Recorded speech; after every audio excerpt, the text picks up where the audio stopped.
नाराजीचा उद्रेक, संतापाचा जाळ असं आम्ही का म्हणतोय तुम्हाला माहिती आहे का? आज आपल्याला माहिती आहे 15 दिवसांवर निवडणूक आहे आणि आज एबी फॉर्मचं वाटप होतं.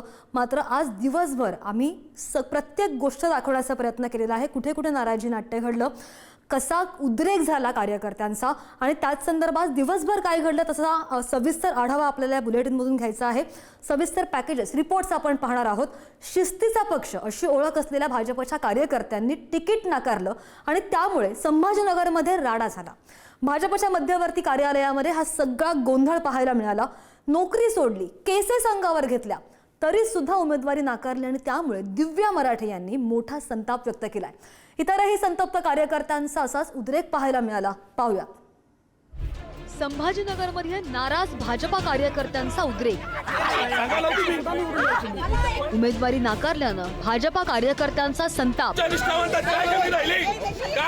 भाजपच्या कार्यालयात राडा, पोलिसांचा हस्तक्षेप.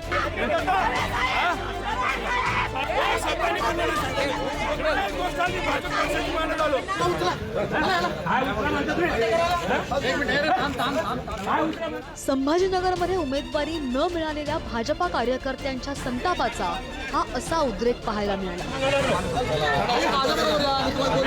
18 वर्षांपासून पक्षाचं काम केलं, नोकरी सोडली, पक्षासाठी केसेस अंगावर घेतल्या, तरी पक्षानं डावलल्यानं भाजपच्या कार्यकर्त्या दिव्या मराठेंनी हा असा संताप व्यक्त केला.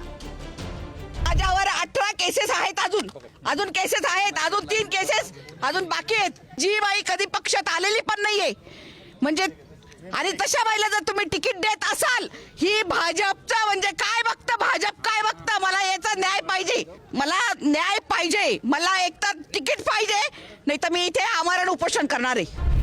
नेते बसलेल्या VIP रूमचा दरवाजा सुद्धा संतप्त कार्यकर्त्यांनी अक्षरशः तोडला. पोलिसही घटनास्थळी दाखल झाले. पोलिसात आणि संतप्त कार्यकर्त्यांमध्येही झटापट झाली. नोकरी सोडून भाजपाचं काम केलं आणि पक्षानं नव्या माणसांना कसं तिकीट दिलं असा सवाल हे कार्यकर्ते विचारत होते.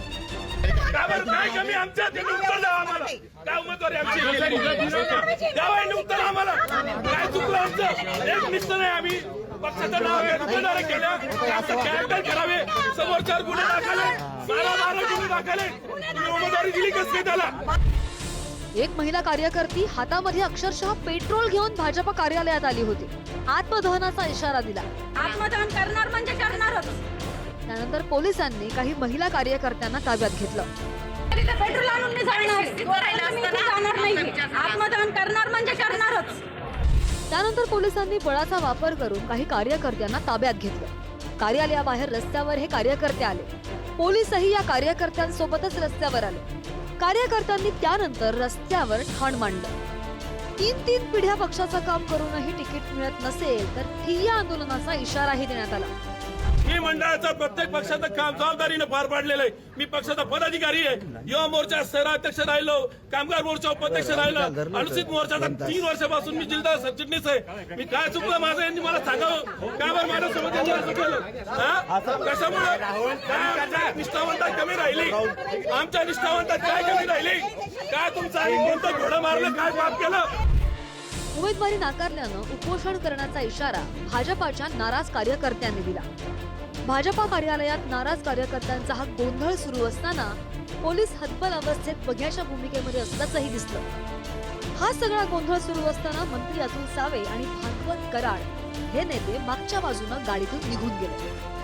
भाजपात इच्छुक उमेदवारांची संख्या अधिक आणि त्यामुळे उमेदवारी जाहीर झाल्यानंतर उमेदवारी न मिळालेल्यांचा हा असा उद्रेक पाहायला मिळाला. या नाराजीचा फटका संभाजीनगरमध्ये भाजपला बसेल असं सुद्धा हे नाराज कार्यकर्ते सांगत होते. या सगळ्या घटनेमुळे भाजपातील उफाळलेली नाराजी आणि पक्षाच्या शिस्तीचे धिंडवणे मात्र पाहायला मिळाले. आता याचा किती परिणाम महापालिका निवडणुकांमध्ये होतो हे मात्र पाहावं लागणार आहे. सचिन जिरे, पुढारी न्यूज, संभाजीनगर.